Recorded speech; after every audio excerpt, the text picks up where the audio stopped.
The hallway of Westwood High was buzzing with chatter, the sound of lockers slamming and sneakers squeaking against the polished floor. Among the crowd walked a girl so quiet. Most students didn't even know her name. Her long black hair hid her face, and her books were always clutched tightly against her chest, as if she were afraid someone might snatch them away. That girl was Emily. Emily had only transferred 2 weeks ago. Her family had moved after her father lost his job, and starting over at a new school had never been her dream.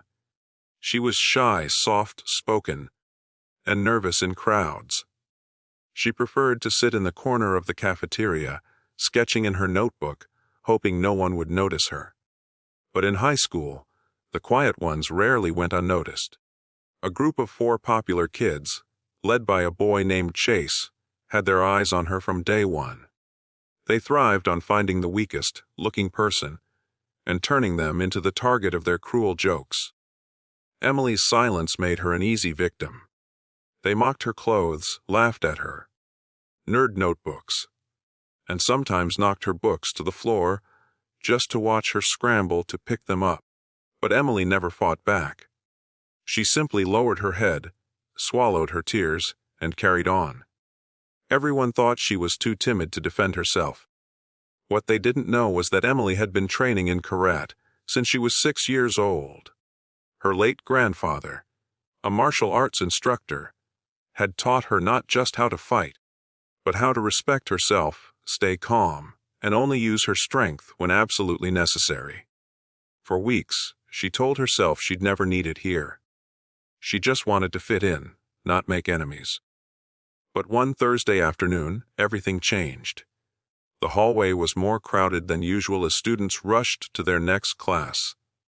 Emily was walking quickly, hugging her sketchbook to her chest, when Chase and his friends blocked her path. "Hey, new girl," Chase sneered, stepping in front of her. "What's the rush? Got a date with your pencils?" His friends burst into laughter. Emily kept her eyes down and tried to slip past, but one of the girls yanked her bag off her shoulder. Another tugged at the hem of her dress. Before Emily could react, she heard the sound of fabric tearing. Her heart sank. The back of her dress had been ripped open. Gasps and murmurs spread through the hallway as everyone turned to look. Emily froze, her face burning with humiliation. Tears stung her eyes, but beneath them, something else was building. A fire she had kept buried for too long. For the first time, she raised her head. Her eyes locked on Chase, and he smirked, expecting her to cry or run away. Instead, Emily set her sketchbook gently on the floor, straightened her posture, and took a deep breath, the same way her grandfather had taught her before every karate match. "Apologize," she said quietly. Chase laughed. "Or what?"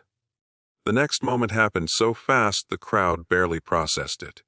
Chase reached out to shove her, but Emily sidestepped, her movements sharp and precise.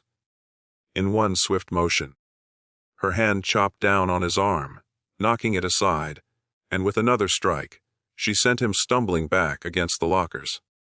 His friends rushed toward her, but Emily spun gracefully, delivering a perfect karate chop that sent one boy sprawling to the ground. Another tried to grab her wrist, but she twisted out of his grip, swept his leg, and he landed flat on his back. The hallway erupted. Some screamed in shock, others cheered. The bullies who once seemed untouchable were now on the floor, groaning in pain, their arrogance shattered. Emily adjusted the torn fabric of her dress, picked up her sketchbook, and looked at the crowd. For a moment, silence filled the air. Then one student began to clap. Another followed. Soon, the entire hallway was roaring with applause.